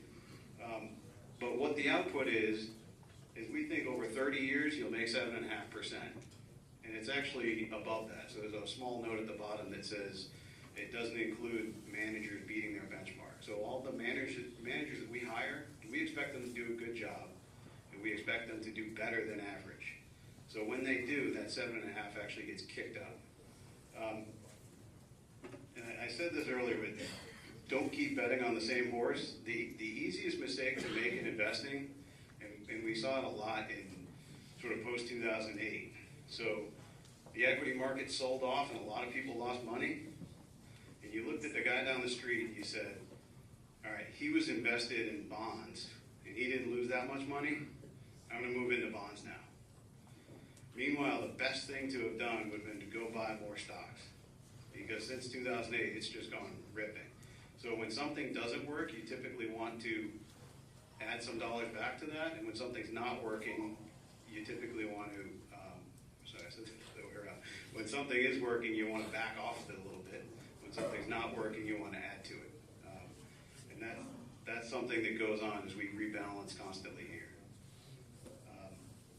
Next slide, please. So this, if anybody can read this, there should probably be a prize. So this is what we call our monthly flash report. So every month we prepare a summary of all of the investments that you have. So at the top you can see at the end of February it's $378 million. And we roll up all of the managers. So you have a lot of different managers in each of those categories that I mentioned. And we roll up all of those dollars and all of those percentages for what return they have each month. And we show you what has it done for the last month, the last year-to-date period, your fiscal year, and 3 years, 5 years, 7 years, and beyond. And again, this is going to be very hard to read, but the thing I'll tell you is we spend a lot of time going through these managers and saying, why did we hire them? Are they doing what we hired them to do? Is there a cheaper option? And do we still want to own them? So NEPC, I should have mentioned this earlier, we meet with thousands of meetings every year. So the 250 employees that we have, 52 of those people just focus on manager research and coming up with ideas and also monitoring these folks. So if you go out and you hire, so in this case, Neuberger Berman for emerging market equity, in the last year, and I'm cherry picking someone who's done really well, Neuberger's up 30.4%. Their benchmark's up 29.5%. So they've beaten their benchmark. It's great, it's really easy to hang on to the guy who's done well. Where it's a little bit more difficult is if you look at Manning and Napier. In the last year, they're 5% behind their benchmark. So what we do is we have calls with them and we decide, we find out why did you underperform, do we still want to own you, we report back to the trustees and we make educated decisions and recommendations to, do we stay the course, do we fire them, do we find somebody cheaper, do we find somebody better, do we move on? It's a constant conversation. So that wheel that I showed you at the beginning, it really never stops. Most of the goals are consistent, but we're always talking about, do we have the right mix of managers? Do we need to fire somebody? And even there's a lot of times where we point to ourselves and say, yeah, you probably should have had more in equity in the last year. We got it wrong, but here's why you should stay the course. And we think the mix that's there today is a good one. So I apologize if this isn't clearer or larger. The next few pages show the rest of the managers, but it's funny that it's actually hard to see when the entire purpose of me being here is transparency for investments, right? You should be able to read it. So with that, I know we're going to pause for questions later, but I can tell you we work our butt off for you guys. It's really important what we do. I joke around about my brother-in-law giving me a hard time about trust, but we love working for the board. We have a great relationship, and if anybody has a question, find me after. I'm going to be here until the end, and I'm happy to be your resource, and we want to make sure that your retirement promise is there. The investment piece of it is critical. As Joe mentioned, a partner at NEPC, my kids are 6 and 8, which means I'm going to be working for a long time. So I hope if this is every year, or probably not every year, because I'll continue to bore you, every 5 years, every 10 years, 30 years, you're going to see my mug.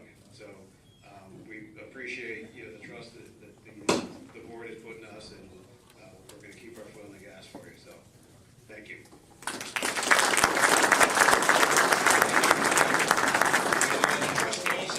We always tell Mike, because when he comes in and things aren't going so well, he walks into some faces. But we always say, when the fund is doing good, the trustees did it.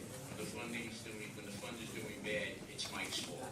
So, but he does work tirelessly for us, and the trustees don't pick stocks. We have to depend on the good work that NEPC does, vetting the managers, and then naturally hoping and knowing that NEPC is following up with those managers to make sure that they're vetting the people whose stocks that they are buying. So it's a like Mike said, it's a constant conversation. It is a constant conversation. It's not something that is always done quarterly. It's always back and forth between Suzette and Mike and the trustees and the attorneys and the accountants and the actuaries. It's really a big responsibility, a big job. We appreciate everything that you guys do. Thank you very much. So the last presenters we have is Novak Franceller, and they are the internal auditors. They're sort of like the sheriffs, and I think Brian and Vincent will sort of talk about that. They're the guys that verify the numbers. They're the guys that make sure that the accounts are correct, that the fees that the managers are charging are correct. They do they follow up and chase down people who are delinquent. They do the payroll office. They check for all internal controls.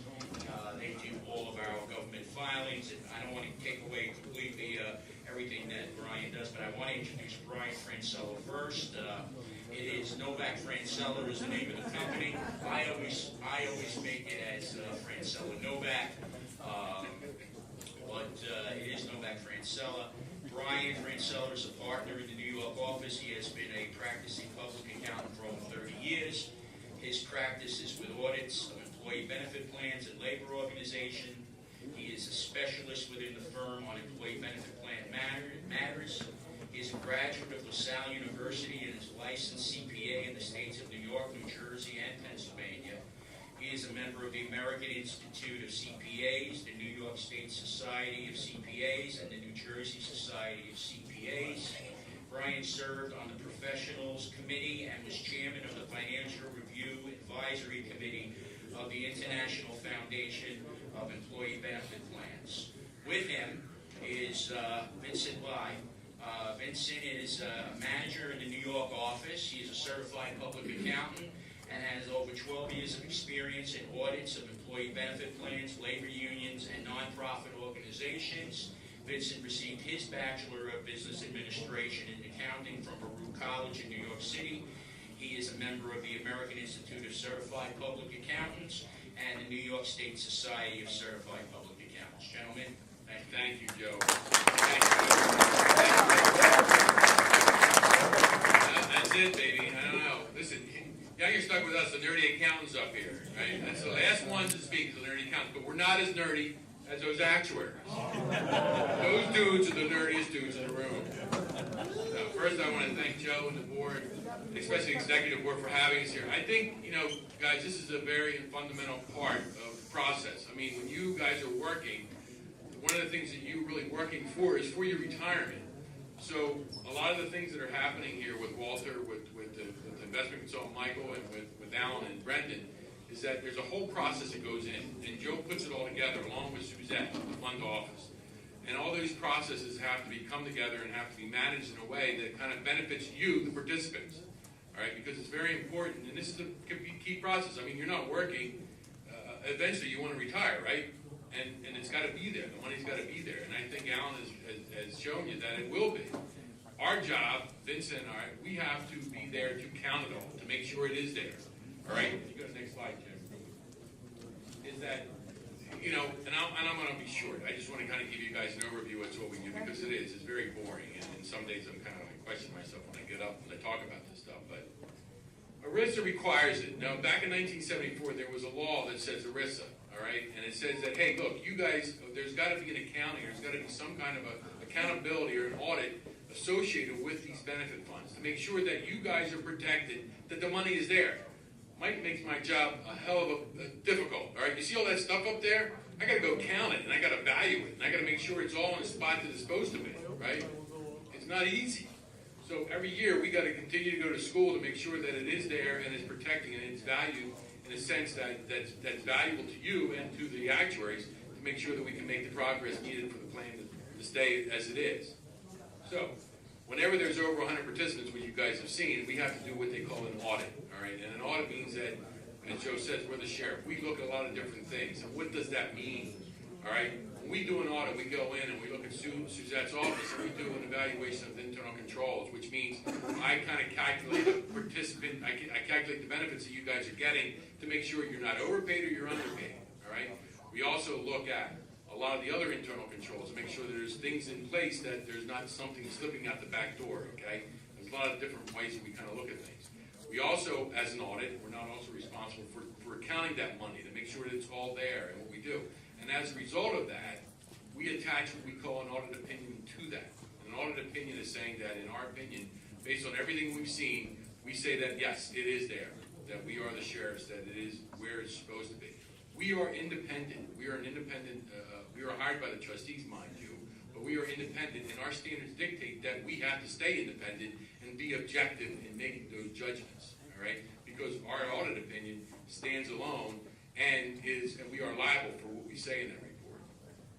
All right. And in addition to that, the audit is attached to what they call a Form 5500. In this case, it's not a 990, but a 5500, which goes to the government. So every year there's a filing that has to be done with the Department of Labor. And the Department of Labor then gets a copy of our audit report along with Alan and Brendan's Actuarial report to make sure that all the necessary steps are there. All right, all the things that are there to make sure that you are in compliance with the law and everything is being done in accordance with that ERISA, as I mentioned. All right, and that's where I talked about the audit, the objectivity and responsibility of our audit opinion. That's what we do.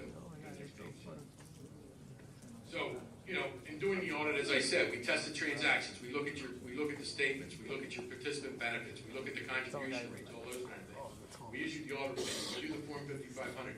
Another key component, and I think I have to stress it, and this is where I need your help in a lot of ways, is we also do what they call employer compliance reviews, right? So we go into each of your shops and we do audits, all right? And we look at the payroll records of the employer to to make sure that every hour that you work, you're being contributed for. And there's other people that may be working for that employer that they're not contributing for. We got to make sure the trustees are responsible to make sure that everybody who's under what we call covered employment are being paid for and being included in the plan. So every 3 years, and we do this every 3 years, and we do a 3-year period, we look at every employer. We go to Coke, we go to Pepsi, we go to Pepsi distributors, we go to all these different places to make sure that all the hours that you're working, you're getting contributed for. And if you're not, then we bill the employer, and then the fund goes and tries to collect it with Mr. Jim Green over there. All right? He's the one who tries to go out and beat him up and get the money if we can't get it initially. So that's important. And where I say I need your guys' help is if you see something like that, then please talk to the business agents and let them know so that they can in turn let us know. And it makes my job a little bit easier to kind of go and track these fellows down, okay?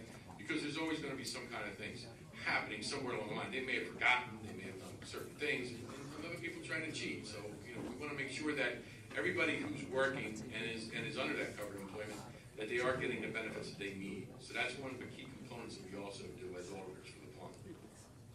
And you can see, I list out some of the things there, the trustees, they check whether the plan's receiving the proper amounts and all those kind of things. I just more or less mentioned it already. All right, so go to the next one. So the financial statements, understanding the financial statements, and I put this slide up there because, we want to kind of explain what we give to the actuaries in terms of how they do the thing. If you look at our role, is we are kind of like the historians. We're looking at something that may have already happened. They're the future. They're the forecasters for the future. They're the ones that are taking that information and then kind of moving it forward. So we're in a lot of ways the historians, and they're in a lot of ways the people who are looking forward. They're the ones who are saying, hey, taking that information that you have, where are you going with that? Okay, so we're counting it, making sure it's all there. Once we're done, then they take over from them. So these are the kind of the financial statements that we're doing. But if you go to the next slide, Jim, I kind of want to give you a little history as to where you were, all right? In 2007, this is your high point, all right? If you look at our audited financial statements, all right? In 2007, you were at $451 million. That's how much money was in the bank that we counted, all right? Look what happened after that disaster in 2008 and 2009. The fund, under no fault of its own, went down to $300 million. You lost about $150 million. That's not because the benefits that were paid out. That wasn't any of that. That was because the market had declined that much, all right? And that's the hole that you're digging out, all righty? And keeping that in mind, that you have come a long way, all right? You're up to $365 million, and Mike just more or less just kind of gave you 378, so you're even higher than that now. But at the end of June of 2016, you're at 365. The investments during that period of time, it kind of brought you from 2007 to 2016, it brought you up about $33 million. Because of that change, and Alan has mentioned, is that change between the actives and the retirees, that shift. Keep in mind that we're in a baby boomer generation, so there's more people that are going to be retiring. Everybody who has been, okay, who were born in those years, they're starting to retire, and they're going and taking the money out. You go to the next page, Jim. You're going to see the benefits that you were paying 9 years ago were about $28 million. That's how much money was coming out of the fund. Now those numbers are going up to $39 million. So there are going to be more and more people in that baby boom generation who are going to retire. All right, keeping that in mind. So that's the reason why there may have been a slight change in that graph if you look at it. But in all things considered, being able to still pay almost $39, $40 million out of what you have is a remarkable task. And as things go forward, it's going to continue to increase. But as Alan and Brendan mentioned, that has been, I guess, mitigated to a lot of respects. So even though the money that you're taking in isn't necessarily going to be being able to cover the benefits that you're paying out, it's going to be able to be made up through other ways. All righty? So that's enough of the boring accounting stuff. All right, guys? I don't want to kind of get you in any more of that. I just want to give you an overview. And Vincent is my sidekick here. He's the one who actually does all the hard work. I don't do much more of that, but he's the one who does all the digging and the thing. And Suzette's office, thank God, it's a Vince, right? Our office is great. So we have nothing more to say but to say, Suzette, keep up the good work along with the trustees. We really appreciate it. I think this is very good. Thank you so much. And Vincent, thank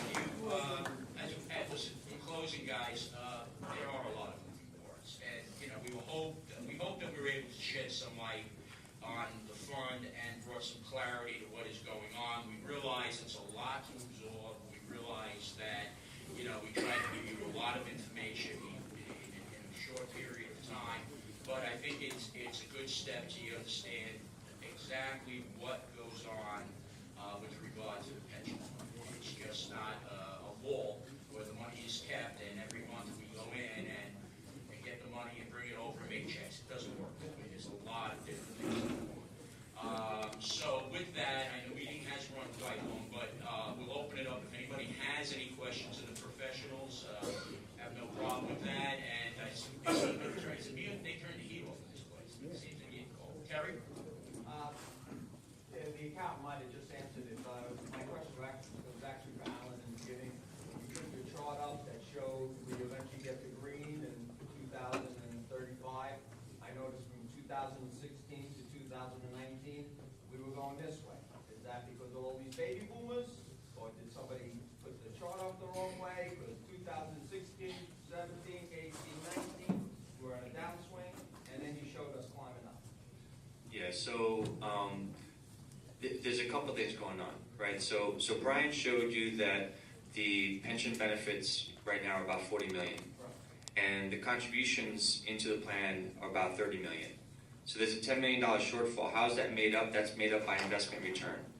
So let's say we expect off of an approximately $400 million in assets, we'd expect about $30 million in investment return. So the income to the fund is about 60, and then the outflow is about 40. So we're expecting the fund to actually increase about $20 million every year. And you remember the solvency projection, it shows the fund is increasing each year. And then you raise a good point. The funded percentage chart, and the answer is really technical. The funded percentage chart, we use a measure of assets which is a little bit more than what you actually have. Why do we do that? We call it actuarial value. So what we do is the pension fund is a long-term vehicle, right? And so what we're trying to do is we're trying to spread out gains and losses over time, and we're trying to spread those out over a long period of time so that we don't have variations each year. So the costs fluctuate, based on the 2008 loss, the costs don't just jump up twofold, right? Because the 2008 loss, you guys know that shortly after that, the markets kind of adjusted back to normal, and as Mike said, the stocks started to grow. So one of the things that we do, one of the things in our valuation that we try to do is we try to smooth out gains and losses. So if you have a huge year, and let's say the fund earns 30%, we're not going to take that full 30% into account all at once. We'll take a piece of that. The next year, we'll take another piece of it. So what Mike talked about was, markets go up and down. We're diversified so that if something goes down in the market, we're hopefully in another piece of the market that goes up. Overall, what we're trying to get is 7.5% every year, right? If the market goes down and we have a loss, we don't want to take that all at once because the next year we think the cycle will change and we'll have a gain. So in that chart you were referring to, the value the way we calculate the funded percentage, it's basically set by this PPA. We have to use this actuarial value, which is a little bit more than our assets, and we compare that to the amount of liabilities, the promises, how much credit people have earned, how much accrual, the multiplier, right? And between now and the next few years, the value that we use, which is above your actual market value, what we call market value of assets, that value and the market value, they're going to come together. As they come together, as the market value increases, based on that solvency projection, the 60 million coming in, the 40 million going out, as that happens, then our funded percentage will start dipping towards market. It's going to dip a little bit. But then once those two pieces come together and the value we use is equal to how much money you have, they're going to reverse. And the money you have they'll reverse positions, and then you'll just start climbing. So it's good that you noticed that, because it's a function of the way we smooth out gains and losses. And if we, as Mike said, we're having a great investment year. Let's say we ended this year with 14% return. We're not going to take that into account all at once, right? We're going to take in pieces of that, and then the next year, hopefully we continue to have these great returns. We're going to take those pieces into account over time, and then the long-term projection of the fund will fully recognize all those pieces, and then you can see that we're much more, we're gaining in terms of our funded percentage, and we're going towards 100%. So I hope that answers your question. It answers one part, so I'll hit you with another question on that.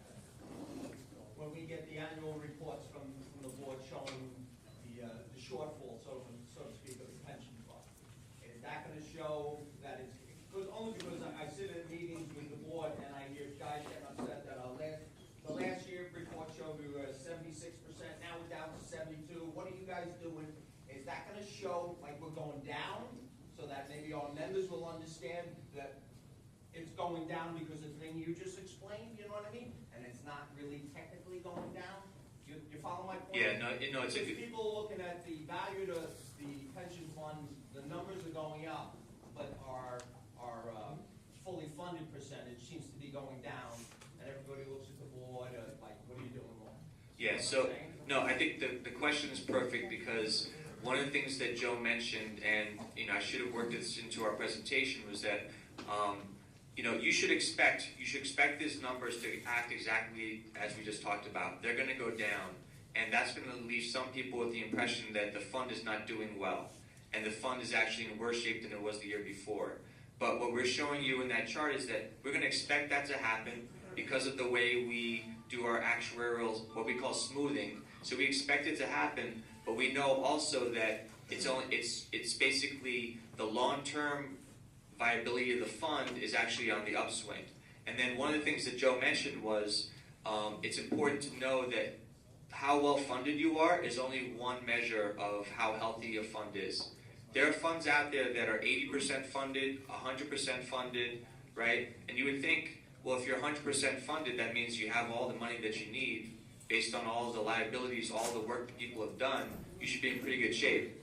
But think about a 100% funded plan where the active base is decimated, right? Maybe like the graphic artists, the communication workers, right? No one buys papers anymore. Or the long haul truckers. At one point in time, those plans were well funded, but when your active base shrinks, you could be well funded, and then the contributions shrink. There's no contributions coming in. If you project what happens to a fund like that, what you're going to show is that solvency is going to go straight down, and that funded percentage is going to go from 100% down to 90%, down to 80%, and it's just a matter of time. So it's important.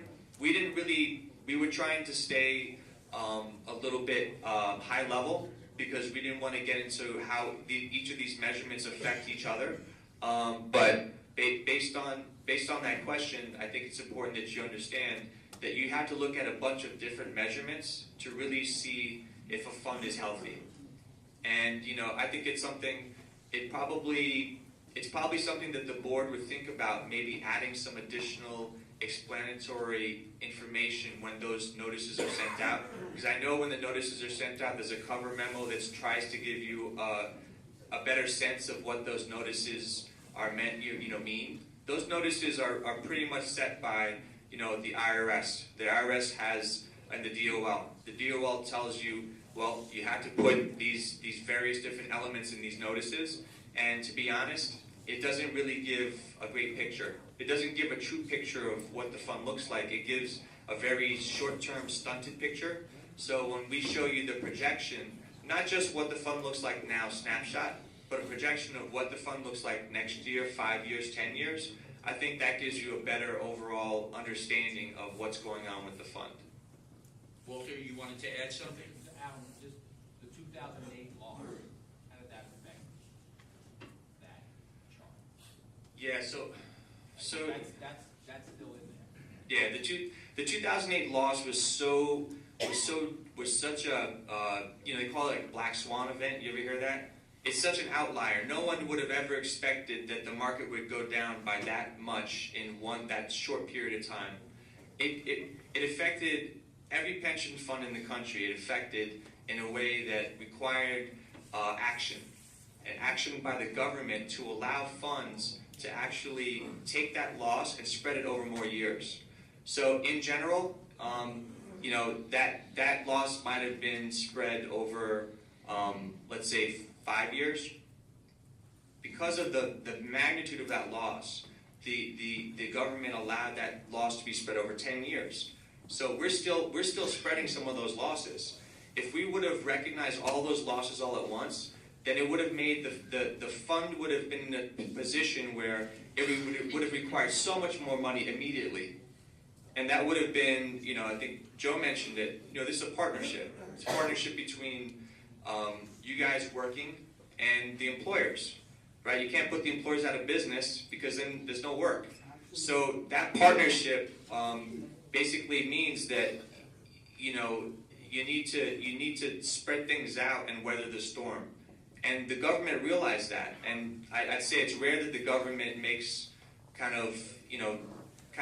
it has the flexibility to allow for these kind of things. But, you know, the multi-employer industry lobbied for changes so that funds like this and funds all over the country could basically take that loss and spread it out. So yes, we had a loss. You know, every fund that was invested in, and every fund is invested in stocks. So every fund had losses, but you know, we spread that out and we're building back. And you guys understand kind of the cash flow. You understand how much money's coming in and how much money's going out. And so you can see that it takes a while to build that back out. To build back up to where you were, it's going to take a while, but that's the path that we're on. And if we get more than 7.5%, that's what we're assuming each year, 7.5%. Mike said we're doing better than that this year. We get more than 7.5%, that means that we get there faster, right? That's the 7.5 is the base. So if we're doing better than that, maybe 2026 becomes 2025 to get out, right? And then that 2034 date to get to 100% funded is accelerated a year. So yeah, it's a great question, and I think, you know, the board tries to help everyone understand what's going on, you know, with communications. But some of these notices are very, the language that's required in them can be very scary, because they talk about plans being terminated and being insolvent, and that has nothing to do with this plan. And that's one of the main things we wanted to get across with the charts. Any other questions? Yes, Bill. I'd like to say in behalf of the retirees, thank God for this board, thank God for their expertise, thank God for this local to keep us in a lifestyle that we became accustomed to when we work. Well, it's just, Alan touched on it before we close, and I give the chair back. They hire these people. They invest our money, it all goes back to them. They gotta make the rules, they gotta make the laws, and they gotta keep us, and they do keep us solvent. So I really mean it. Thank God for that board. Thank you. Just to go over a little bit of what Alan referred to 2008, 2009. You know, there was no regulations, and it was sort of the Wild West in Wall Street. After that happened, they thought that everybody got smarter. They put in regulations. Dodd-Frank came in, and other regulations. Well, with Donald Trump, he is looking once again to remove those regulations. How draconian the removal is going to be, we don't know. But again, you know, there were stopgaps in there. Yes, it makes the market go up more because the corporations and banks think that all these regulations that were put on them are going to go away. But, you know, the old story is, if you don't remember history, you're destined to relive it. Let's hope that they've learned, but, you know, money and greed is money and greed. So, you know, we hope we'll see just how bad or how much of these regulations are going to be removed. For the banks and for corporations, this is the best news in the world that they have. It frees them up from a lot of different regulations. For us, not so much, okay? We're benefiting by the upswing of the market because of this stuff, but as fast as it goes up, something stupid could happen and it could go down. If there's nothing else, Josie, yes? I believe it's Mike. How long do you wait when an investment manager is doing poorly before you decide to pull the plug? question was, how long do we wait when an investment manager is doing poorly before we pull the plug? So there's no true scientific answer. I will tell you, we judge managers based on performance over what we deem to be a market cycle, which is typically 3 to 5 years. Some people would argue longer. But we look every single month at performance and evaluate them. So it's on a rolling basis. So every single month we look at what they do in the last month and rear view. And the other thing I'll say is for every investment that you have, our research folks have put together a large write-up. You know, they're anywhere from probably 8 pages to 70, depending on what type of strategy. And what we'll look at is the key piece is the thesis. And if they're not doing what they said they were going to do, which is why we think they're going to make you money, we'll move on immediately. So there's really no rule based on numbers per se, but if they're not beating their benchmark, we look at it all the time. The trustees have actually fired a handful of folks in the last couple of years. And the last thing I'd say is,